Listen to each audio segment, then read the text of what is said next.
In this clip, I'm going to be sauteing the onions and the garlic. I'll start with 2 tablespoons of butter in a large saucepan. I'm going to turn the heat on to medium-low heat, just to make sure that the ingredients don't burn, and neither does the butter once we get it all melted in here. So I'll add the onions and the garlic.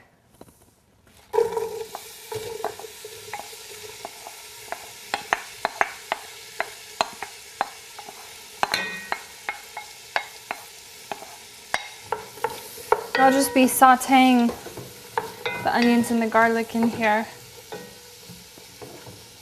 Here's the garlic, or 3 cloves of garlic. Mixture.